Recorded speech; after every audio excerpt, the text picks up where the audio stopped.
सभी एक साथ आकर इस चुनाव को लड़े हैं? देखिए, भारतीय जनता पार्टी की जो व्हाट्सएप इंडस्ट्री है जी, वो जो अफवाह फैलाते हैं नागपुर के इशारे पे, उसका हम मुकाबला नहीं कर सकते। पर सच्चाई तो ये है कि जब कोई भी काम होता है तो उसके इर्द गिर्द जो घटनाक्रम होता है, उस घटनाक्रम से आप ये इस बात का एहसास कर सकते हैं कि सच्चाई क्या है। आप ये देखिए कि एक प्रदीप उपाध्याय जैसे सरकारी नौकरी करने वाले ब्राह्मण को न्याय नहीं मिला और उसी ब्राह्मण समाज की नाराजगी को दूर करने के लिए पहली बार ऐसा हुआ कि मुख्यमंत्री और उप मुख्यमंत्री और तमाम ब्राह्मण समाज के विधायकों के साथ इनको ब्राह्मण समाज की बैठक लेनी पड़ गई।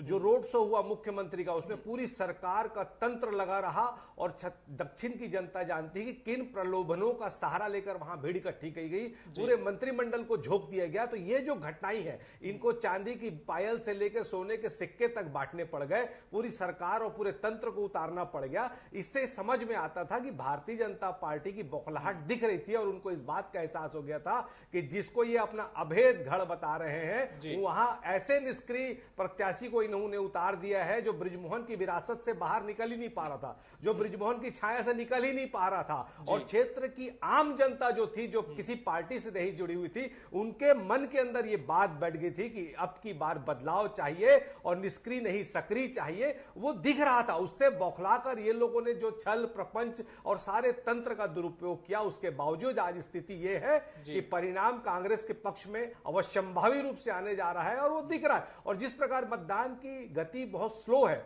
उससे भी यह स्पष्ट दिख रहा है कि भारतीय जनता पार्टी के खिलाफ यह परिणाम जा रहा है और कांग्रेस यहां पे निश्चित तौर पे जीतने जा रही है। रही बात नाराजगी की, तो हमारे सारे लोगों ने, हमारे युवा माननीय प्रदेश अध्यक्ष दीपक बैज के नेतृत्व में बहुत शानदार काम किया और कहीं पर भी कांग्रेस में कोई गुटबाजी, कोई नाराजगी नहीं थी। सारे लोगों ने जुड़कर बहुत मजबूती के साथ बहुत अच्छे से काम किया, इसीलिए परिणाम हमारे पक्ष में आने जा रहा है। तौकीर जी, जवाब दीजिए कि बहुत सारे भ्रम फैलाने की कोशिश की गई।